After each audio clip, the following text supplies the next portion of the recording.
Bienvenue dans ce nouvel épisode de La Foule, le podcast qui explore les mouvements profonds à l'œuvre dans nos organisations. Aujourd'hui, on s'attaque à un sujet à la fois subtil, essentiel et terriblement d'actualité, la transformation culturelle. Changer une culture d'entreprise, ce n'est pas suivre un plan tout tracé, c'est toucher à l'invisible, aux dynamiques humaines, aux habitudes ancrées, aux façons de coopérer, souvent implicites, parfois dysfonctionnelles. C'est faire émerger un autre mode de faire ensemble. Pour en parler, j'ai la joie de recevoir Leïla, facilitatrice de transformation culturelle, intrapreneuse passionnée et responsable du développement du leadership individuel et collectif au sein d'une grande organisation.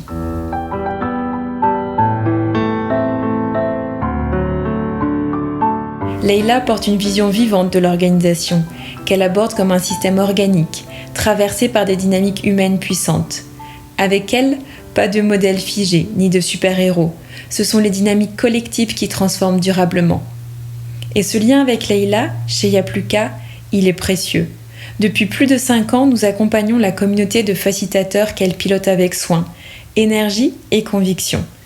Ensemble, nous avons construit des parcours de transformation complets, fait évoluer les postures managériales et nourri une culture collaborative vivante et durable. Ce partenariat, c'est aussi une aventure humaine.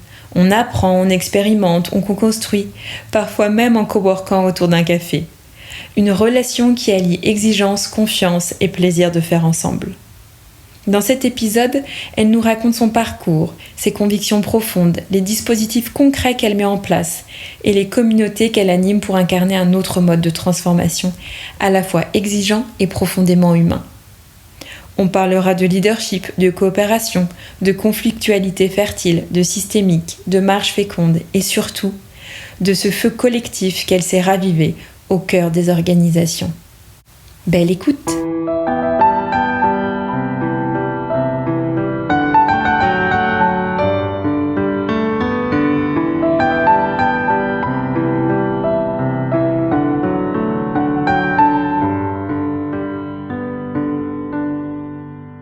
Bonjour Leïla. Bonjour Laura. Je suis ravie de t'accueillir aujourd'hui à la Casa de Yapluka, derrière ce micro, pour parler de dynamique collective et surtout de transformation culturelle.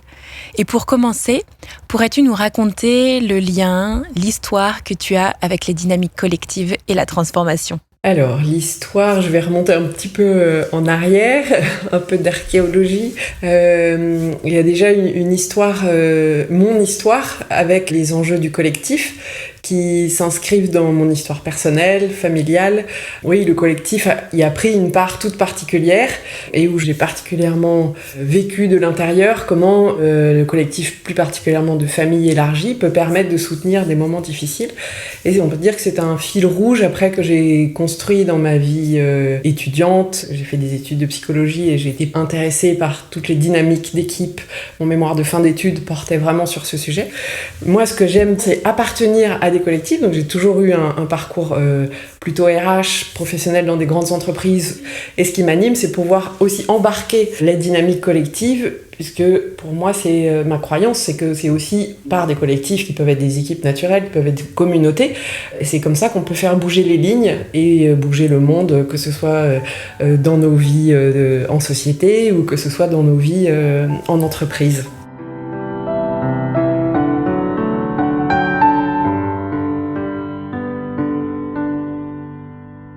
Et lorsque on te demande de te présenter par exemple pour un tour de table et que tu as 30 secondes, quel est le titre que tu te donnes, que tu partages ?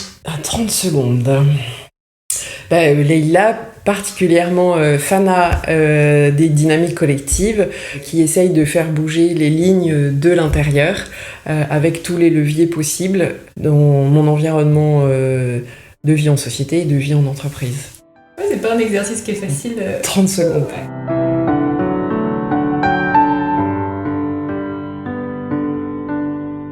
Si tu te replonges dans ton histoire, ton parcours, qu'est-ce qui t'a amené à être là où tu es aujourd'hui ? Donc tu as déjà donné certains éléments là dans ta présentation, mais si tu prends un peu de hauteur sur ton chemin, qu'est-ce qui t'amène à être en charge de la transformation culturelle au sein de ton entreprise ? Pour moi, ce que c'est que la culture, ce sont nos comportements, nos façons d'agir, ensemble, qui sont aussi au service, en entreprise, au service des enjeux business. Si on parle de la vie professionnelle, j'ai toujours eu le soin d'être vraiment assez proche des enjeux business. Voilà. Ce que j'aime, c'est comprendre, même avec un parcours RH, j'ai toujours été dans la fonction RH, ce que j'aime, c'est comprendre les défis business, être proche des défis business. Et donc ça, c'est un premier élément. Et un autre élément, donc c'est cette conviction que c'est les enjeux, des dynamiques d'équipe et collectif qui peuvent faire bouger les lignes, soutenir. Du coup, et ce qui m'anime, c'est de dire que tout l'enjeu des dynamiques des groupes et des dynamiques d'équipe sont des enjeux complexes depuis la nuit des temps. Et ce qui m'anime, c'est de comment pouvoir amener du mouvement, de la fluidité, de la joie dans les modes de fonctionnement ensemble au service des enjeux business. Ça répond à ta question.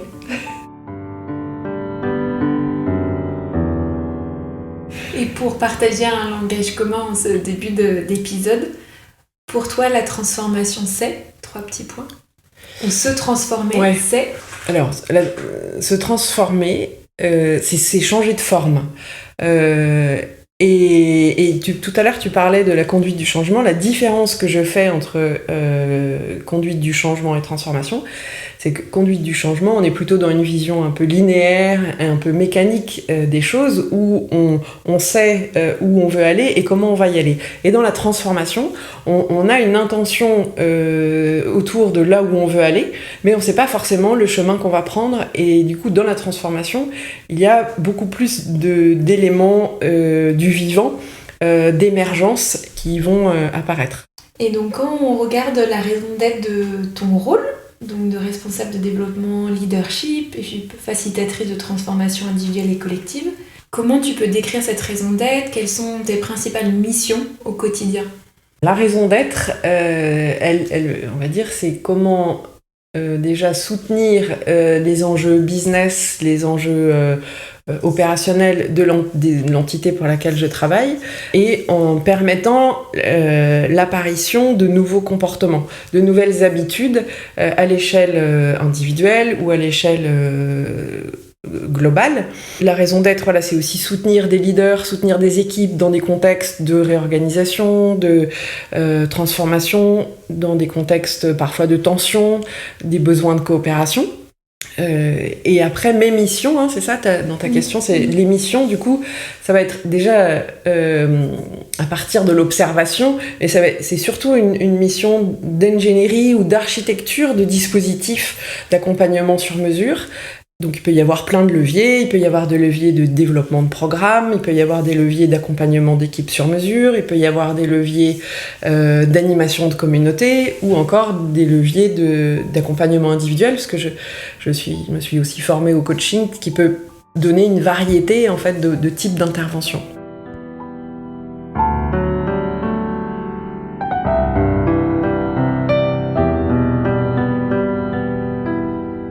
Avec cette raison d'être et tes missions au quotidien, qu'est-ce qui te motive intrinsèquement? Ce qui me motive intrinsèquement, c'est vraiment de donner la possibilité à des leaders, à des équipes de retrouver de la marge de manœuvre dans nos organisations, voilà, qui sont souvent avec plein de contraintes, avec plein d'injonctions paradoxales. Voilà, c'est aussi la vie, c'est la vie du vivant, c'est la complexité de nos enjeux du monde d'aujourd'hui. Un autre élément qui me stimule profondément, c'est d'amener des espaces sécurisés autour de ce que ça vient pas de moi, mais de ce qu'on appelle les désaccords féconds, c'est-à-dire comment, et ça je pense que c'est un enjeu de société et donc aussi un enjeu dans les entreprises, comment on fait de la place à la divergence, comment on fait de la place au désaccord, mais qui vont permettre de trouver les solutions innovantes, de relever les défis en entreprise et dans le monde. Et voilà, ça c'est vrai que ça m'anime, c'est presque chevillé au corps depuis longtemps. Et comme une chercheuse de quelles sont les modalités pour permettre de démocratiser ces espaces sécurisés où de là va pouvoir émerger des solutions ensemble, sortir d'impasses, relever des défis. Et ça me fait penser au lien que tu m'as envoyé, l'initiative de Brut, pour permettre à des personnes de se parler, alors que sur le papier, ils ont des opinions et des visions du monde divergentes. Tout à fait. L'initiative s'appelle Faut qu'on parle, avec une invitation à se rencontrer de manière aléatoire et autour de points de vue différents. Et pour moi, l'enjeu, c'est comment l'espace est ouvert pour la différence et éviter ce qu'on voit aujourd'hui dans nos sociétés, c'est que le monde de plus en plus se polarise, les extrêmes vont loin d'un endroit à un autre, et comment, après avec Yapluka, comment au travers de dispositifs notamment qui mobilisent l'intelligence collective, qui sont parfois des dispositifs structurés, on va avoir cet espace ouvert à la diversité de façons de penser pour ensuite mieux trouver ensemble le chemin, la solution qui va répondre à différents enjeux. Donc il y a quelques années, tu arrives sur ce poste que tu crées. Oui, c'est ça. Par opportunité, c'était en 2017, lors d'une fusion, je suis dans une grande entreprise financière, il y a eu une fusion entre plusieurs entités. Je venais à ce moment-là de me former au coaching, et ça a été une opportunité par mon patron à ce moment-là de ensemble partir dans cette aventure, de dire il y a de nouveaux enjeux business, et on sait que ces nouveaux enjeux business, ils vont nécessiter de faire évoluer les façons de fonctionner. Et donc là, on a bien l'enjeu culturel.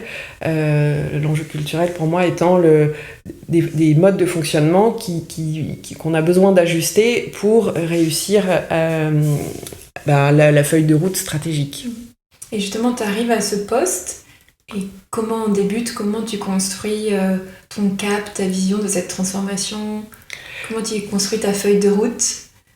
Oui, alors déjà, je suis pas toute seule, parce que on est une équipe, et puis c'est un élément important pour moi, c'est de comment dans l'écosystème. Donc peut-être la première chose pour répondre à ta question et construire le cap, c'est d'aller regarder dans cet écosystème qui sont les personnes ou les rôles qui vont pouvoir travailler ensemble en commun au service de cette transformation culturelle. Donc assez spontanément, il y a des endroits dans l'entreprise comme la communication, comme des personnes autour des dirigeants, des collaborateurs, dans l'équipe RH, aussi dans l'équipe innovation. Donc quel va être l'écosystème déjà qu'on peut mobiliser.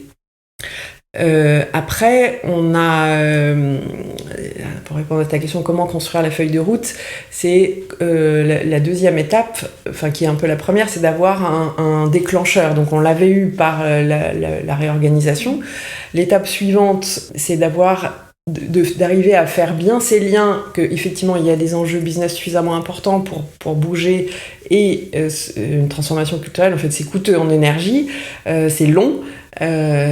Donc en vérifiant ces éléments, on s'est dit ok, on avance, et puis après c'est une espèce d'étape un peu de diagnostic. Le diagnostic, c'est quoi les forces en présence, ou c'est quoi les freins, c'est aussi quels sont les comportements, les façons de faire aujourd'hui qui vont être utiles, qu'on a besoin de garder pour demain, quelles sont celles qu'on a besoin de faire évoluer.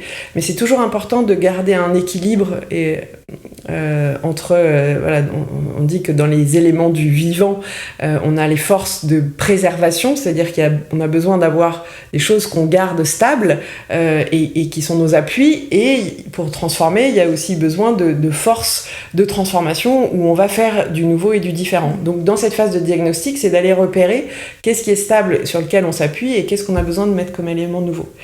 Et ces éléments diagnostiques, du coup, après nous donnent des éléments sur la culture cible, tout en ayant des choses qu'on va garder, mais des choses qu'on a besoin de bouger. Ensuite, c'est comment on accompagne tout ça, donc comment on construit des dispositifs et des modalités. Donc là, ça paraît comme ça, des étapes les unes après les autres, mais en fait, ça se fait sur une échelle de plusieurs années, avec des allers, des retours. Et puis, ce qui est important, quand tu dis construire le cap, effectivement, c'est se donner un cap, une vision globale de là où on veut aller, et après d'agir en local. Parce que les solutions et les façons de mettre en place, par exemple, des besoins de coopération vont pas prendre la même forme qu'on soit dans une équipe marketing, une équipe comptable. La façon dont on va mettre après en musique la transformation, elle va pouvoir prendre des formes variées et ajustées en fonction des endroits dans l'entreprise, des types de population.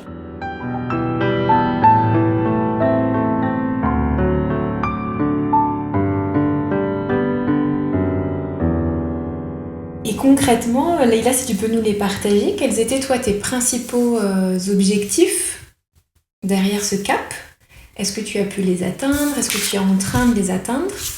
Alors, quand tu parles d'objectifs, c'est pas forcément mes objectifs personnels. Moi, je te disais tout à l'heure, je me vois comme une facilitatrice de la transformation, c'est-à-dire comme une passeuse aussi, qui va créer des ponts, et je vais pas personnaliser les choses, mais pour moi, un des enjeux principaux que toi tu peux nommer objectif, et qui peut être un enjeu commun, je le vois parce que je suis dans un grand groupe, donc je vois qu'il est commun à beaucoup de filiales et d'entités, et même dans d'autres grandes entreprises que je peux côtoyer, ce sont les interdépendances. C'est-à-dire qu'aujourd'hui, pour, je sais pas, construire un produit, construire un service, tu as besoin de mettre ensemble des équipes marketing, des équipes financières, des équipes IT, et donc tu as des zones d'interdépendance, de recouvrement, et souvent qui sont floues, parce que au-delà de RACI, ça a une portée qui est limitée. Si tu ne mets pas les gens ensemble à regarder comment ça marche,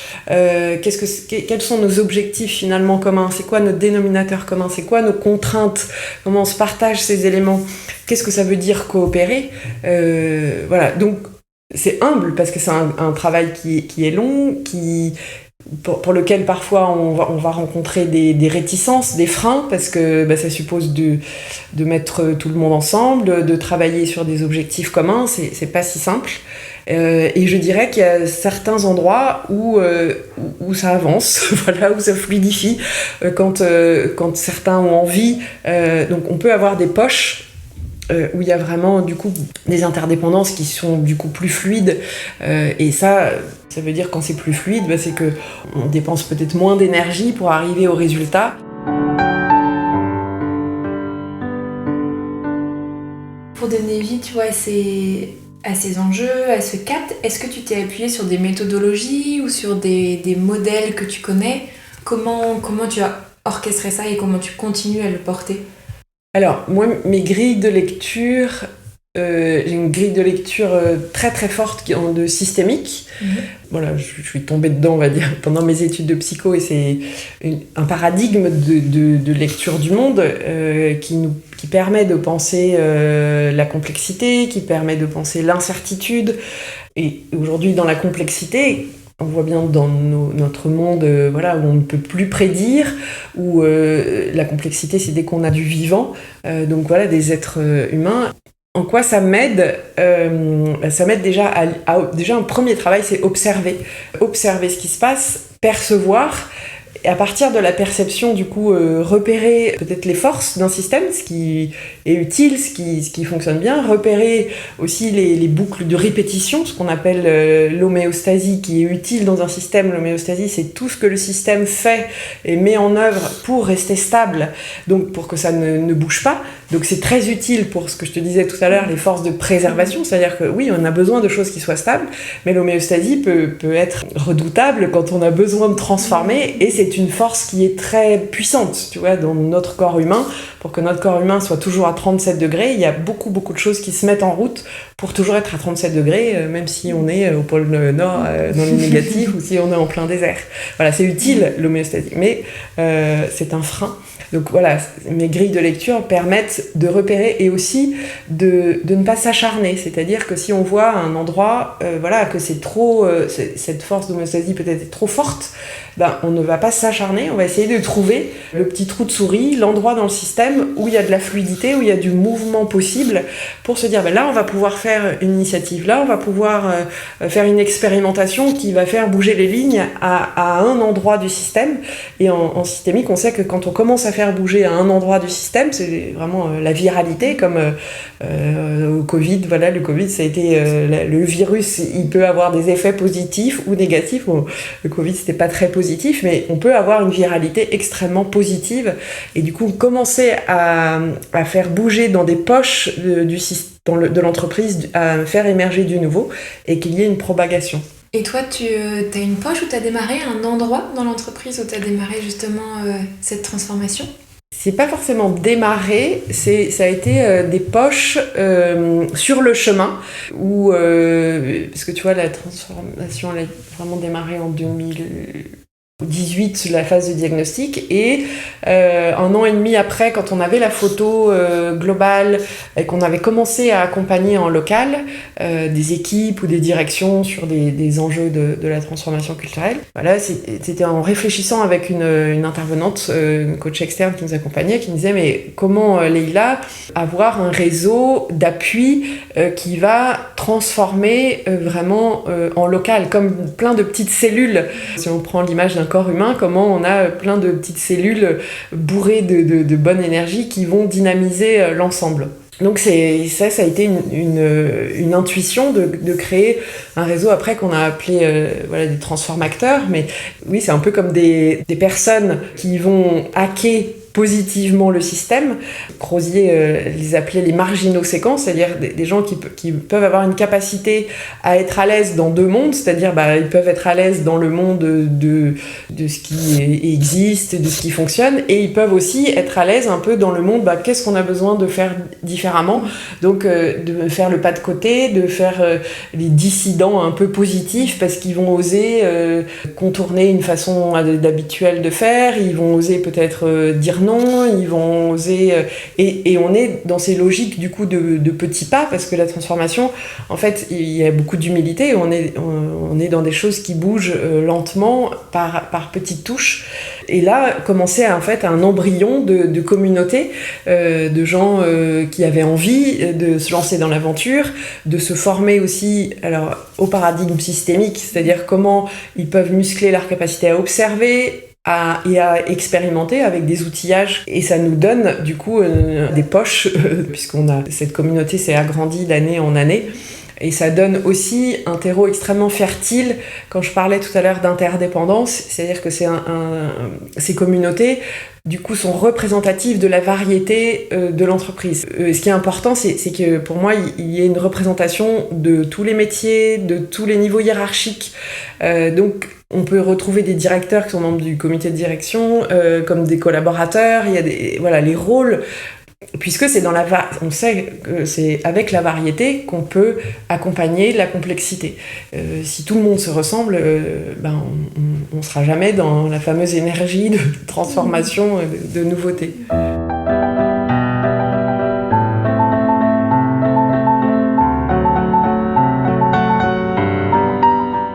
Et toi, comment tu t'organises ? Parce que j'entends et je sens beaucoup de temps où tu dois t'adapter, avoir de l'intuition, t'entourer, avoir cette vision systémique. Et en même temps, j'entends et je te vois aussi, tu es beaucoup sur le terrain en accompagnement. Donc comment tu t'organises entre ces deux leviers de pensée, d'observation, de proposition d'action et en même temps d'accompagnement ? Alors il y a quelque chose parfois chez moi qui est intuitif et qui est pas toujours très planifié. C'est-à-dire qu'effectivement il y a je dirais une capacité à capter un certain nombre de choses. Donc là, par ce que je te disais tout à l'heure dans l'observation, et ce que je vais capter, je vais pouvoir le transformer en piste, en hypothèse et en axe de travail.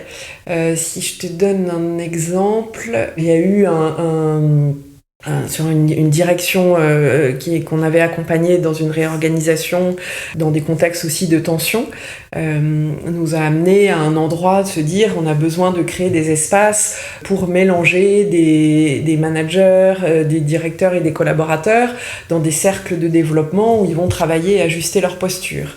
Et de cet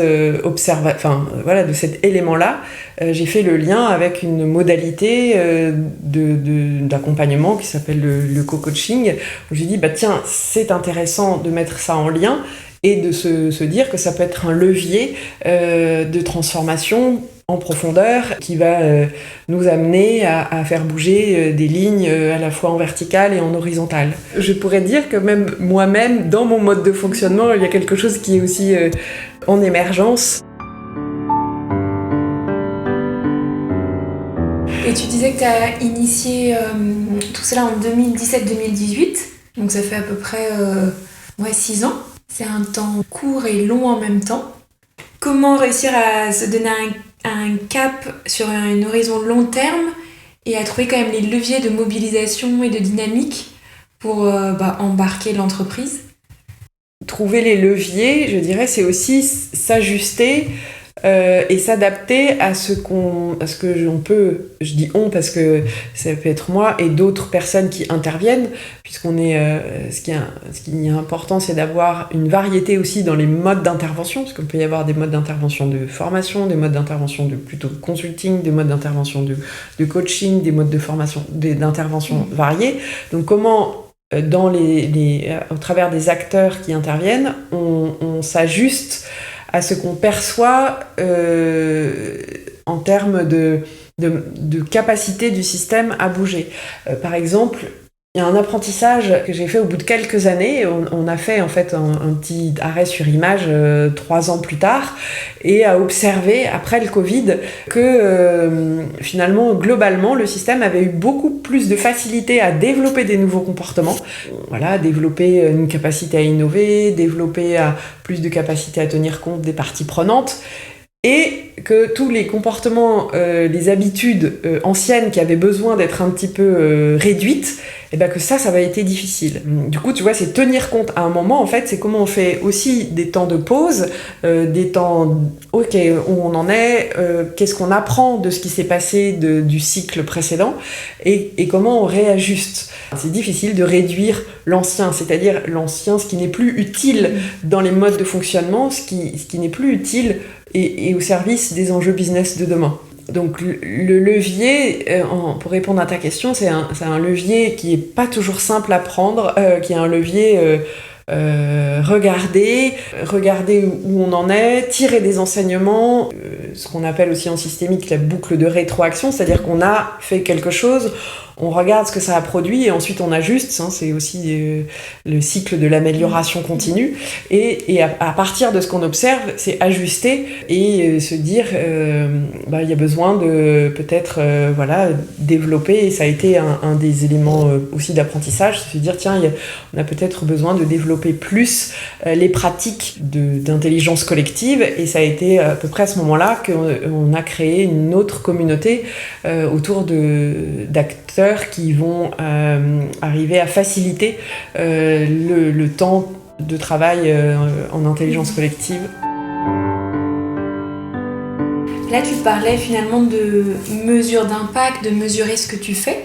Est-ce que tu peux nous partager des indicateurs ou comment toi tu perçois que ça fonctionne et on continue, ou comme tu dis dans ta boucle de rétroaction, qu'est-ce qui te permet de dire là on va pas dans la bonne direction, il faut qu'on prenne un autre chemin? Pour répondre à ta question de qu'est-ce qui permet de voir, c'est à la fois de voir là où il y a dans le système de l'appétence et où il y a encore de l'énergie disponible pour faire bouger les lignes.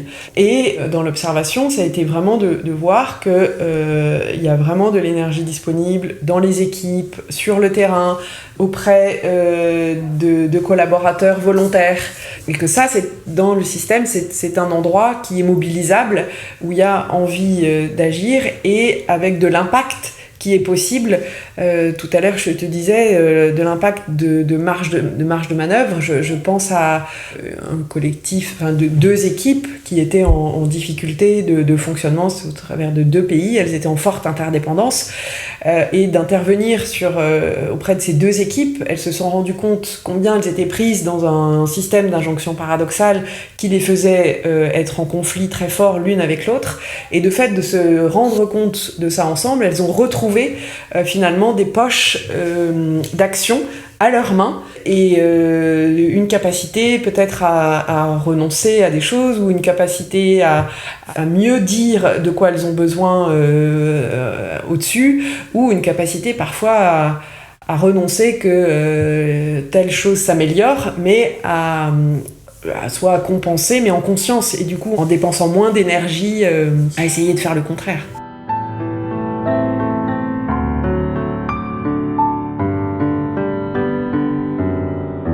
Demain, si j'ai envie de rejoindre une équipe qui est en charge d'une transformation culturelle, quelles sont les compétences que là tu détectes avec ton expérience pour pouvoir porter des transfos comme ça? C'est vrai que ce mot transformation, il est vraiment très commun, on l'entend, et il recouvre d'ailleurs des réalités très très multiples. Voilà, ça peut être des transformations de business model, des transformations, parfois on utilise ce mot pour dire juste qu'on va refaire une réorganisation. Donc moi, dans ma définition, la transformation, on veut changer nos façons de faire, nos habitudes, nos comportements. Voilà, c'est vrai que moi je dirais la première chose, c'est comment on peut avoir une lecture de ce qui se passe. Alors évidemment, le point d'appui systémique ou sociologie des organisations, pour moi, est particulièrement utile pour comprendre toute la complexité qui se joue dans les dynamiques d'équipe, et que on ne peut pas y aller avec les recettes que moi j'appelle conduite du changement. C'est-à-dire on ne peut pas être en force sur un système et qui est un système vivant. Donc pour moi, ça va être comment on va poser une intention, comment on va être capable de structurer une intention en lien avec la vision et la stratégie de l'entreprise, et comment, c'est les 3 piliers, comment l'organisation au sens de la structure va être ajustée à ça. Et après, on a le 3e pilier qui est le pilier des comportements, et comment agir et faire bouger les comportements.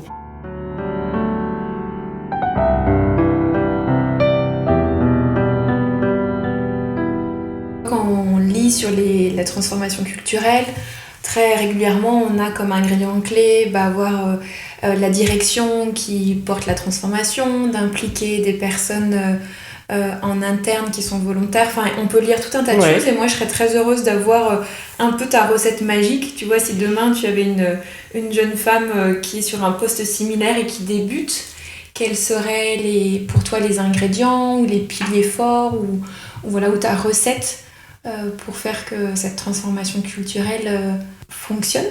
Pour moi, le premier élément, c'est vraiment qu'il y ait un enjeu très fort business. Voilà, quel est le déclencheur et quel est le cap business de l'entreprise qui fait que ça va stimuler et être inspirant pour tout le monde qui a besoin de changer.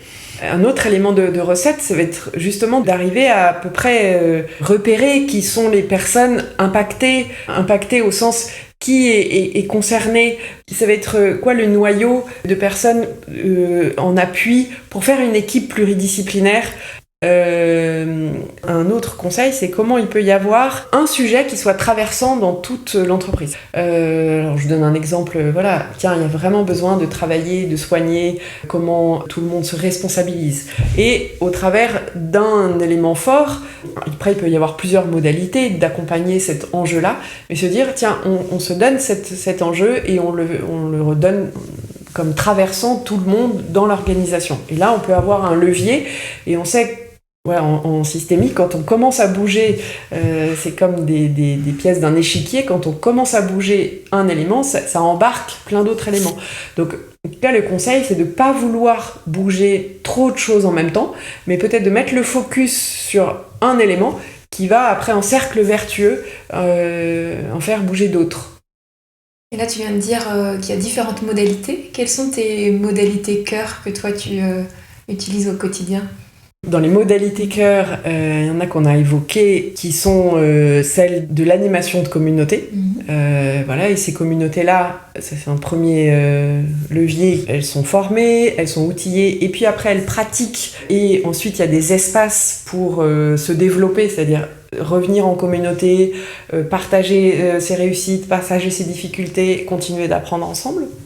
Après, on a un deuxième levier qui est le levier d'accompagnement sur mesure, des équipes, des directions dans un contexte précis, dans un objectif, besoin de plus, justement, fluidifier les interdépendances. Après, il y a un troisième levier qui peut être le levier de l'individuel, et on a besoin d'accompagner individuellement certains leaders.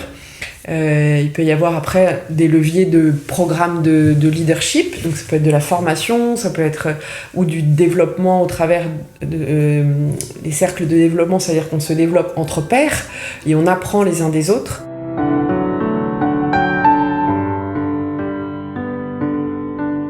Et justement, nous s'est rencontré, notre histoire, elle est derrière de la formation et de la facilitation et principalement dans une de tes communautés.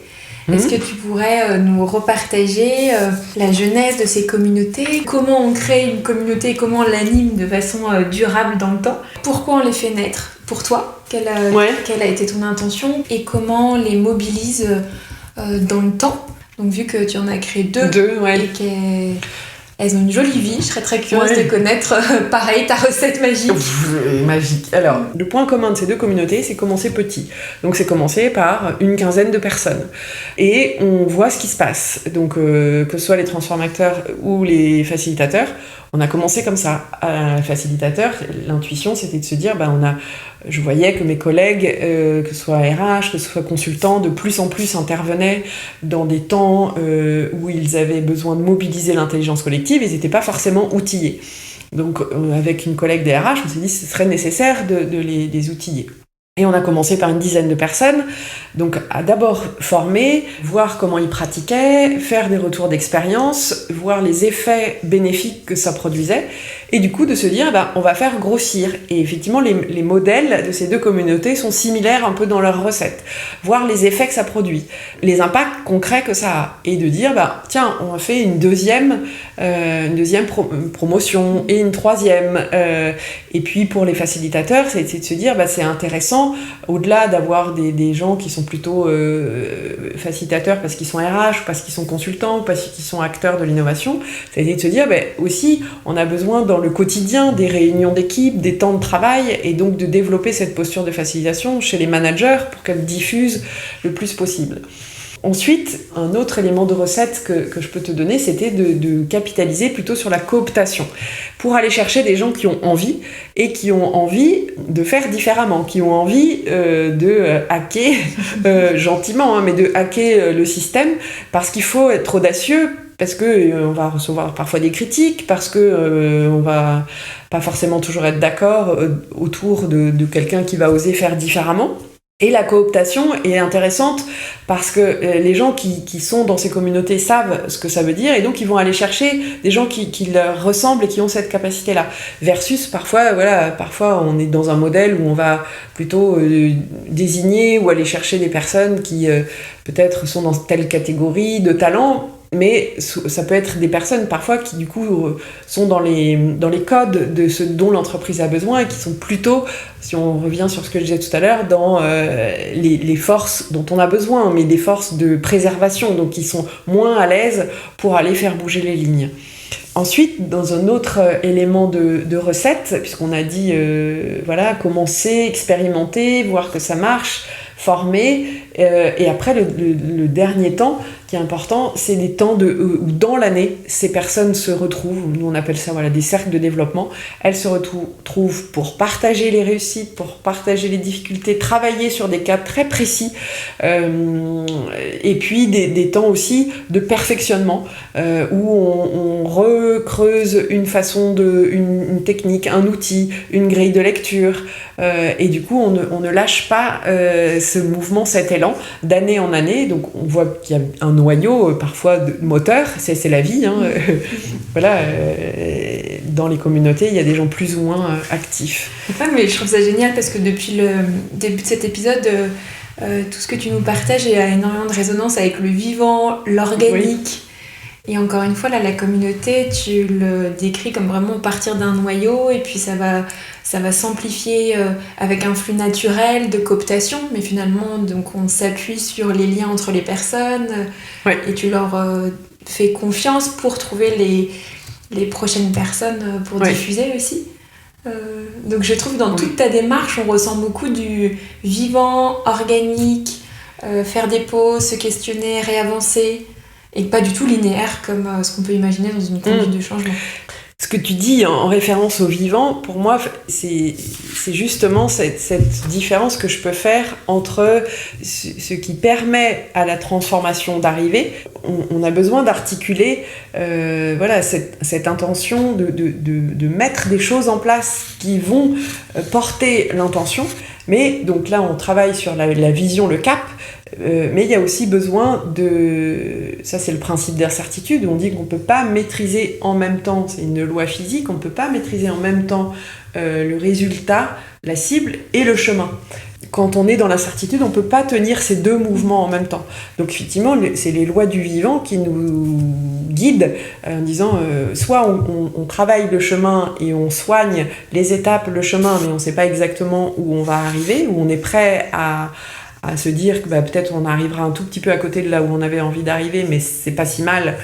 Voilà, ou soit on travaille la vision, le cap, et ensuite on laisse de l'émergence sur le chemin à prendre.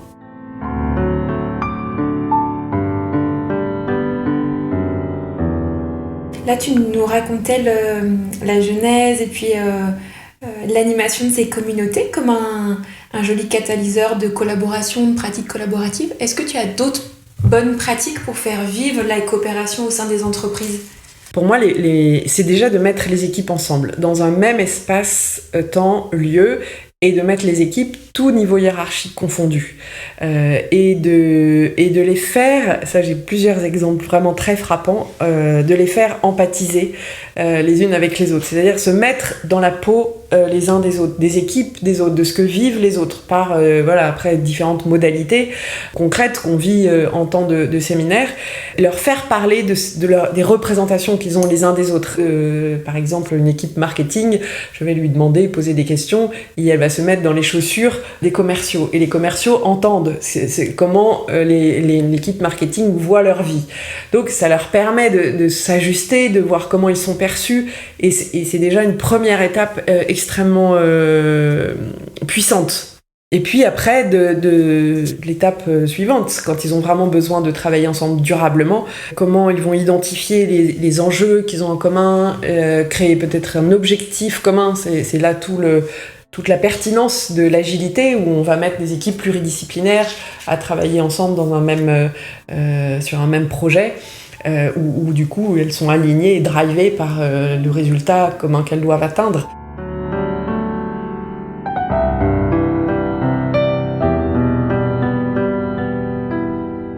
Tu sais, début octobre, on a fait notre festival Faciliter Demain.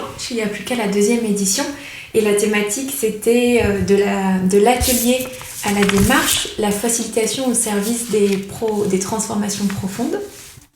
Selon toi, quelle est la valeur ajoutée de la facilitation dans une démarche de transformation et transformation culturelle comme tu nous racontes aujourd'hui ? Alors, la valeur ajoutée, pour moi, c'est, on va dire, presque une compétence socle, charnière, puisqu'elle est indispensable à tous les espaces de rencontre, en tout cas dans des temps formels. La facilitation, elle va aider soit dans des enjeux de production de livrables, ou la facilitation, elle va être au service des enjeux relationnels.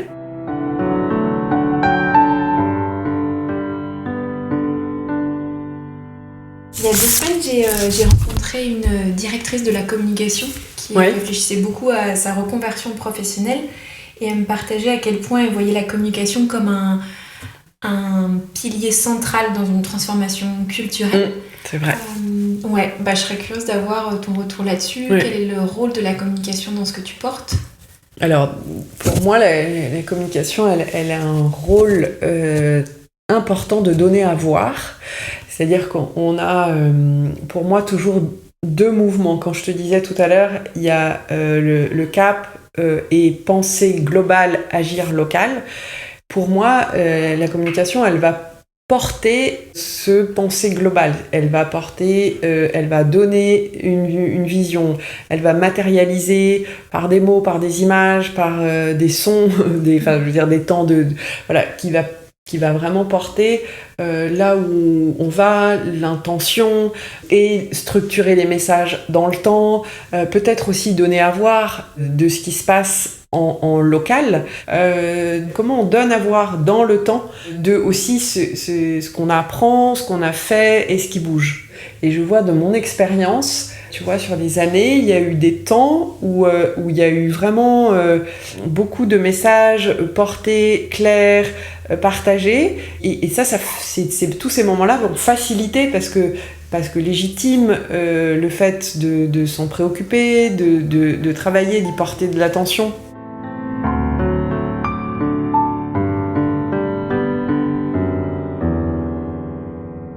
On arrive à la fin de cette discussion, de cet épisode, Leïla. Et je trouve ça toujours très intéressant pour grandir, se nourrir, évoluer ensemble, de réfléchir avec finalement des professionnels de l'accompagnement. Et c'était aussi le but de notre festival, d'ensemble réfléchir sur les transformations profondes. Toi, si tu avais à nous partager en ce moment tes réflexions, tes questions, ce qui te donne envie d'avancer, ce qui t'interroge, qu'est-ce que tu voudrais partager ? La première chose qui me vient, c'est vraiment le challenge de comment on fait alliance, tu vois, dans nos grandes organisations, comment on fait alliance avec notre variété de façons de voir. Ce que j'ai évoqué tout à l'heure, le besoin de pluridisciplinarité. Donc voilà, il peut y avoir quelqu'un dans un parcours ou un profil comme le mien, plutôt d'accompagnement qui s'appuie sur la facilitation, qui s'appuie sur le coaching d'organisation.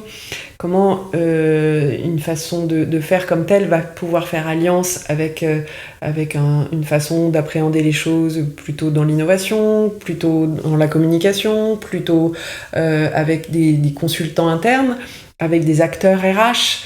Voilà, pour moi, c'est un vrai endroit encore de questionnement, parce que nos façons différentes d'intervenir, parfois même aussi nos points d'appui théoriques sont divergents. Bon, ça peut créer des endroits où on ne parle pas la même langue. Donc voilà, ça reste un point d'attention, un point de... Je te disais tout à l'heure que j'étais un peu chercheuse, voilà, où on cherche. En tout cas, pour moi, c'est un challenge et un enjeu de créer ces alliances pour la transformation de nos organisations. Et qu'est-ce qui te donne espoir dans l'avenir grâce justement à ces transformations culturelles ?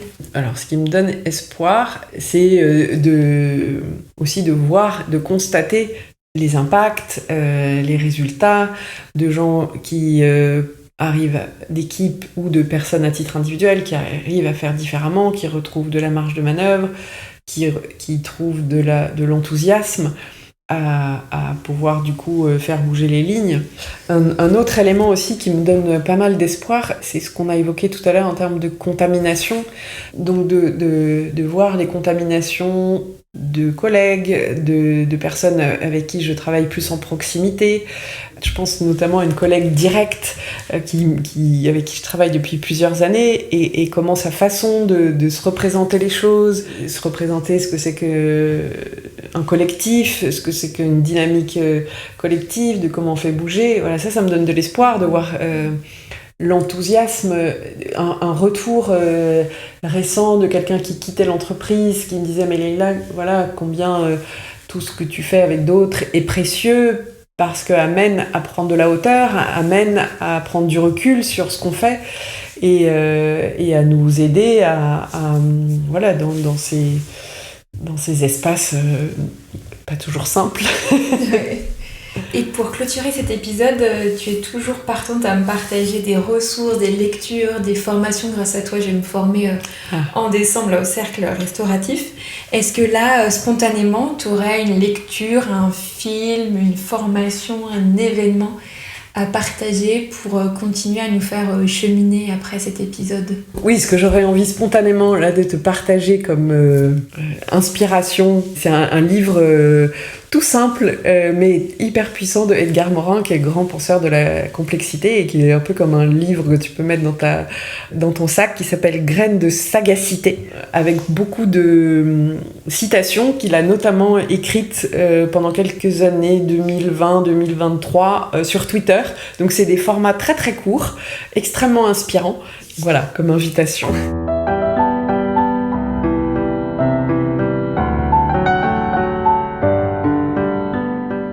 Merci beaucoup Leïla et surtout merci d'avoir pris le temps de cet échange, de cette discussion. Je sais ô combien tu as une rentrée dense avec beaucoup de projets et de missions. Et voilà, je me sens très chanceuse d'avoir une partenaire qui est prête à allouer ce temps-là pour faire grandir des professionnels de l'accompagnement, des futurs responsables en charge de la transformation culturelle. Donc un grand merci à toi, Leïla. Merci Laura de ta confiance, de permettre aussi à ma pensée de se poser, ma pensée qui est en arborescence, qui est complètement systémique aussi. Et j'espère que les auditeurs pourront trouver quelques éléments d'inspiration à nous écouter. C'est sûr. Et bonne journée à tous et à tous. Au revoir. Au revoir.